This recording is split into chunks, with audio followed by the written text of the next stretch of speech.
KSW. Our next guest is a perfect guest to have on Seattle Rock Day, as he's been a part of a few of my favorite bands. Please welcome to the show Stone Gossard from Pearl Jam. Hi there. Stone, thanks for getting up at the How do you manage ungodly. these things here? Yeah, Okay. I know, right? Thanks for getting up at the ungodly hour. I'm up. You know, Yeah. I've got little ones, so I was up at 6. Oh, really? Like that, Dang. yeah. How old? I got one that's about 6 weeks right now, and Whoa. one that's about 1.5 years, and then a 7-year-old. So Oh, wow. I'm in the trenches, fellas. You surely are. I'm telling you, man, I do not envy you whatsoever. I mean, it's great to have the kids, especially when they start becoming creatures that you recognize, Yeah. but this early, ooh, that's tough. The 6 weeks is a little different. It's like you don't really connect with them yet until. Oh, yeah. My 1.5-year-old and I are real tight though now at this point. Yeah, that seems to be the age where all of a sudden you go, oh, there's a little personality forming. All right, we can talk about things now. She says, "Baba, that's me." You're Baba. All All right, I like that. Yep. That's good. So we've got Stone. My first time meeting you, first time having you in studio, and I mean, on so many levels. You guys at Pearl Jam have done so much. I mean, whether it's inspire people with music who just are the regular listener getting through their day, whether it's another band that goes, you know what, we wouldn't have been anything, but we listened to your music and made us do stuff.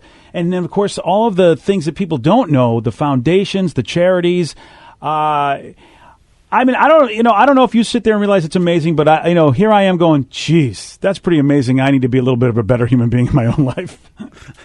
That's very nice, and it is amazing to still be in a band, and I think that's kind of part of it is that we're still together and we're still kind of ticking with the same kind of inspiration that we started out the band with, which was start a band with a group of your friends. You can do it. You don't have to be a master musician. You can write your own songs. You can make your own T-shirts. You can be involved in nonprofits. You can sort of do all these things, and it's continued for us, and so we feel blessed and very, very lucky. And but we want to keep pushing ourselves too, because we could kind of sit back and live on the press of the last 10 years or 15 years, but we really want to keep pushing it, and I think that's what we're so excited about, this collaboration with KSW in the end, and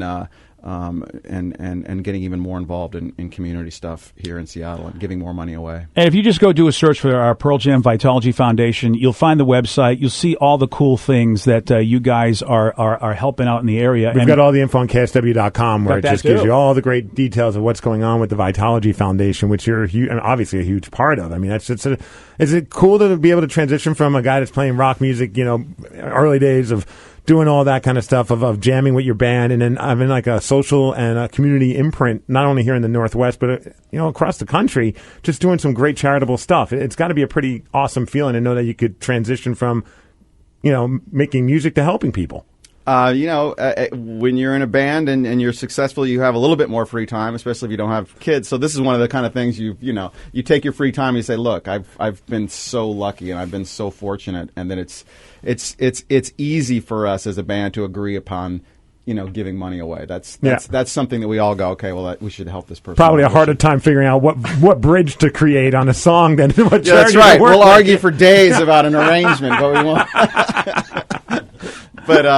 But no, this is something that we need to continue to do, and this is inspiring us to do more, and we hope that this is not the end of it. We want to keep going with this kind of stuff, and when we're old men, we want to be giving our money away and spreading goodwill rather than being curmudgeonly hiding in our castles. And I love that you're taking a look at the with our moats. Yeah. And I love that. Though I've seen videos where people have gone around your house, and I'm sitting there going, boy, I don't know where this guy is hiding whatever money he has, but he's just living a real cool lifestyle. Like, there's no ostentatiousness. There's nothing, it's like, I love that fact, because how many people, whatever happens to them when they get successful, they seem to forget who they are. And every time I watch you, I think, that's awesome, because I know so many people who are successful, their lives are miserable because they just forgot who they were when they started the whole thing. You don't look like that guy. Granted, I don't know you, but everything I see about you, you don't look like that guy. I think being in a band is the key to that thing. I mean, I think having a family that, teaches you those things is part of it too. But I think when you're still with the same group of guys and you're having the same dynamic in terms of understanding each other, and we all know where we came from, and so if you can work it out with your buddies, then you can keep working it out with all the other people in the world, So but it's helpful. So we're talking to Stone Gossard, of course, of Pearl Jam, and you go to the KISW website, you'll find out about Pearl Jam's Vitalogy Foundation, where it's benefiting a lot of great organizations, the Solid Tumor Transitional Research at Fred Hutchinson, the Downtown Emergency Service Center, which really focuses on, getting homelessness under control and getting folks the help they need. And $2 from every ticket you buy to Paint in the Grass is going to be donated to the Vitalogy Foundation. So check it out at KISW.com. So that's really cool that anyone who buys a Pain in the Grass ticket, a couple bucks is, I mean, that's a great feel-good moment right there. If you're just, buying a concert ticket and you realize, I'm helping people too. That's nice. Yeah. So cool. I want to ask this only because of the fact that I don't know if I'll ever get to talk to Eddie again, because, it's always a rare moment when you get to talk to Eddie, but I noticed you guys are going to South America. And the last conversation I had with Eddie, only because we just were rapping, and next I told him I was, in South America, did a little ayahuasca, and he was just like, no way. Where can I get some? Who's your shaman? Well, Machu Picchu and all that, it's very spiritual, beautiful, wonderful. I mean, great cultural place. Yeah. So as soon as I saw that, I thought, all right, I wonder if you guys are going to, maybe not the ayahuasca, but is there a pilgrimage in store at all where you get to see some, because what a wonderful culture that kind of was wrecked by certain people that came there and said, hey, you're going to believe the way we believe. And still, it's a beautiful land. So I don't know if we that's will happening. Have some time off in South America. And, people will definitely go out for day trips and do stuff like that. Hopefully they'll come back from said trip. Yeah. Like a chip to put in them or something like that. So I was surprised because, look, you guys have done what you've done, and I'm a lame-o. I haven't done anything when it comes to hallucinogens, but I just went with a seminar, and they said, you should try them. All right, if it's for spirituality. Yeah. And everybody always says, You did ayahuasca? Yeah, like that's really the deep end right there. Yeah, you just went off. I was so surprised that Eddie was like, you've done that? I go, you mean you haven't? I mean, for crying out loud, I would think it would be the other way around. So that's why I thought, man, South America, Eddie, keep an eye on him. Okay, I will. And now I got a question for you. All right. I was listening to KSW a couple days ago, and I thought just for a second that I heard Dr. Dre and Snoop Dogg. Do you guys play Dr. Dre and Snoop Dogg? I'm wondering if maybe it was the men's room at the end of their show. Sometimes they do like a Bad Choice Friday thing. I was just so happy to hear it on KSW, and I just think I wanted to salute you guys on any level that you can play Dre and Snoop, and just kind of know that also is rock. If you just think about it, it just takes a couple extra. We've had this conversation. I'm glad you brought it up, Stone, because every year the Rock and Roll Hall of Fame does what they do, and then because rock and roll, and then you see Donna Summer, and you go, okay, listen, I'm not belittling her abilities. She was amazing. Yeah. But rock and roll, so we've had to expand it, and I'm glad we get to talk to you and say, so what is rock anymore? Can you tell us? Because you're a guy that actually is in the biz. Anything that kind of makes your heart beat faster and gets you excited. I that's what I think. I mean, I wouldn't make any huge distinction. I think the Rock and Roll Hall of Fame would not do well for itself by just trying to even narrow that down to some it's only the Stones and Zeppelin, and that's it, Or else just take the Stones and Zeppelin, put them in there, and then just shut the door and forget about it, and Beatles, and just say, it's done. We did it. There they are. But Stop, everybody. It was even cool. This morning we played some Macklemore on Seattle Rock Day. And some people were like, that's not rock. I'm like, it's a great song. He's a great artist. He's doing something great for Seattle, just, keeping the music scene alive around here. It's funny how some people react. It's nice to see those kind of walls kind of break down. So I'm happy for KSW on any level. We're growing up, Stone. We're growing up. Well, it's Stone, this just in general is just growing old as a human being, getting people to just widen their perspectives about what is art, and even if you don't like something, it doesn't make it bad. Yeah, sure, there's a lot of bad stuff out there, like bad product, but if it's a good product that you don't prefer, that doesn't make it a bad product. So what I want to ask you is, what is special about Seattle? I mean, you were in the midst of a wonderful time that still is happening because it's all about art. In this town, there's something about the art that comes from this town that's just beyond just the Seattle sound. It doesn't happen everywhere in this country, in some other major cities. So as you've traveled, what is special about here that has created the great art that we have, in your opinion? I don't know. I mean, I can only speak for myself in terms of, growing up, but I for me personally, it was just the idea of just kind of dreaming about doing irreverent things with your friends, or dreaming that you could make your life fulfilled in some way that wasn't strictly this scholastic, by the books sort of, you got to go be a lawyer or a doctor, or, sort of that there's this sort of thing that you can kind of dream about here, that you can kind of make up your own destiny a little bit. And I think I think there's a lot of people that are kind of looking and saying, I'm not going to listen to the odds. I'm just going to go and do what I want to do. And Macklemore's a fantastic example of it. It's like, When I saw your interview with Chad Smith from the Red Hot Chili Peppers, and I just loved when you were talking about your days in Green River and just how it was just like, can you just remember this part? Yeah. And it's like, I think when I was growing up as a kid and I grew up in New York, and I remember thinking, you got to have the right hair, you got to have the right outfits, you got to be a certain way. I'm like, I'll never make it as a drummer in any of these bands. But then when all of a sudden I started being exposed to like bands like Mudhoney and Malfunction and Green River, I'm like, this feels like me, Probably how when you hear like a Ramones or something like that, where it's like, oh, okay, this is real. Like this is coming from somewhere that I get, And it's. I mean, even a few people have been texting saying you got to tell Stone about how your music on so many different levels was the soundtrack to my wife and I's wedding. Like it was such a big part. Like from our whole wedding party coming down to Brad's music to our dance to Mother Love Bone's Gentle Groove, and it's like such a powerful music. And it feels weird sharing with you because I know you're a guy that's very humble, but like. It's cool, man. As a fan, I thank you for putting out some great music because it struck a nerve with so many of us. Oh, it's very nice. Thanks very much. I feel again totally just blessed about it, and I think you're right. It's about making art, but not being afraid to finger paint or just make stuff in the sandbox. It's like it's tactile. It should be played with like a childlike enthusiasm, and that's the same thing we still do to this day. It's like we're not super professional musicians. We're just screwing around till we figure something out, and we do it together as a group, and it still works, and everyone can kind of do that. The people have figured it out now, so it's the only thing I learned is it's funny. For our wedding, we had Gentle Groove, and it's a longer song, and I realized I'm not a dancer, and I was like, I should have edited the song down. Like this, everybody's staring at us, and I'm a bad dancer. The solo is going on so long at the end. Come on, Bruce, wrap it up, Bruce. Wait a minute, man. Bruce is feeling it. That's awesome. But nobody's feeling my dancing. That is so cool. We're talking to Stone Gossard, and again, we are getting together with Stone and the Pearl Jam Vitalogy Foundation. Every time you buy a ticket to Painting the Grass, we take $2 from that. We donate it to the Vitalogy Foundation, and they are helping out a lot of great causes.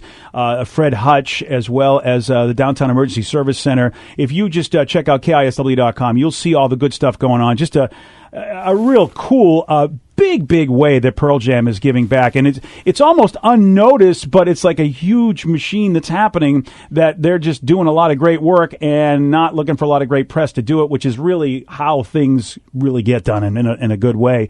And Stone, what I would like to find out from you is, so we know, of course, how you inspire people with the music, and you're like Steve said, you're very humble, you're very gracious about it.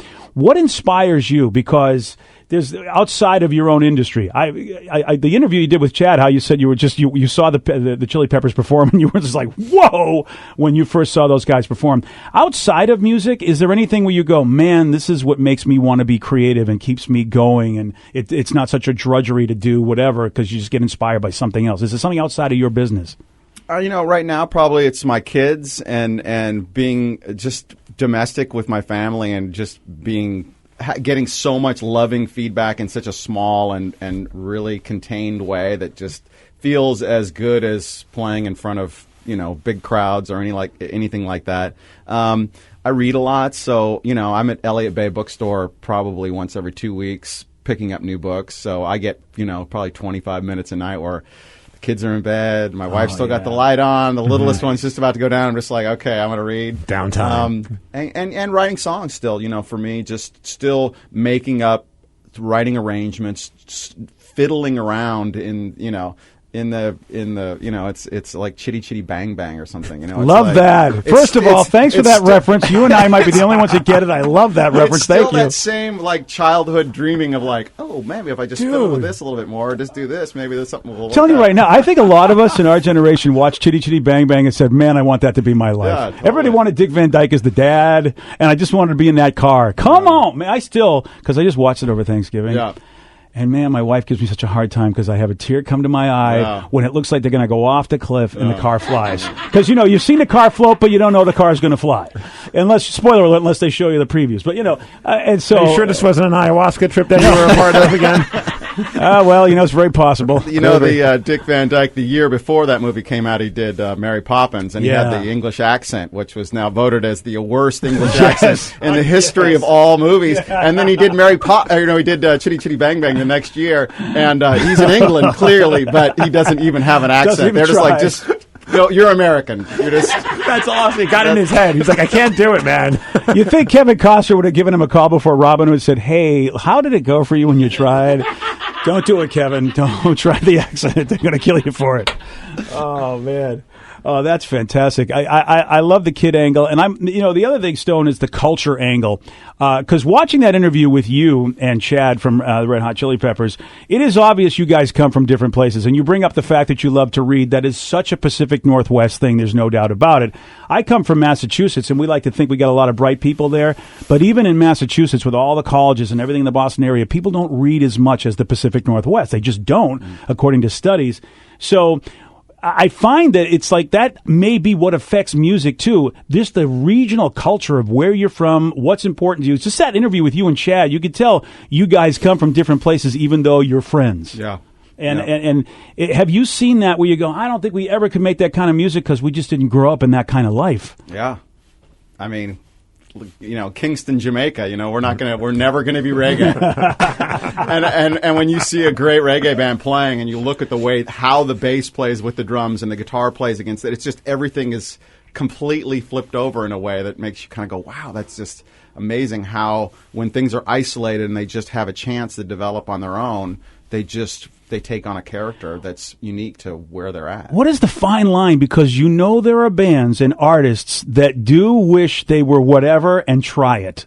It's one thing to be influenced. It's another thing where you just jump the shark and you go, well, what are you doing? How do you guys keep, because how do you find that line to go, all right, we'll throw a little flavor in, but we're never going to be that? I mean, that's the great question. I mean, are you look at Zeppelin and you look at AC/DC, and those two bands have done incredible things. Zeppelin always challenging, always taking it outside, always trying to do something. And they had a lot of room to do it. Their fans accepted them doing a lot of different kinds of things. AC/DC basically chose a course at one point that they've never played a ballad. They've never written a song about how. I don't think their drummer hit a ride cymbal ever. Yeah, it's just, and that's another choice. And they've obviously AC/DC is one of the great all-time bands. I mean, I think I'm excited that Pearl Jam at least built some width into their, that we can play a ballad, we can play a quiet, folky song, we can play something that is that's outside. I'd love to play a reggae song if we could do it. I think the Police would be a great example of a band that was influenced by it, but they're not a reggae band, but they played on the one and the three, Yeah. And they were freaks on how they played with each other. They had a unique, completely unique thing. But they did a great job of walking that line too. I mean, it's just like, okay, are they going to tip over full on to reggae? And they never did, but it was just a great mishmash of all different genres. Yeah, and I think Stuart Copeland's just his drumming and his insistence in terms of how he played was just so key to that. Because you listen to Sting now, and Sting's fantastic, and God bless him. But the energy of Stuart Copeland sort of agitating Sting.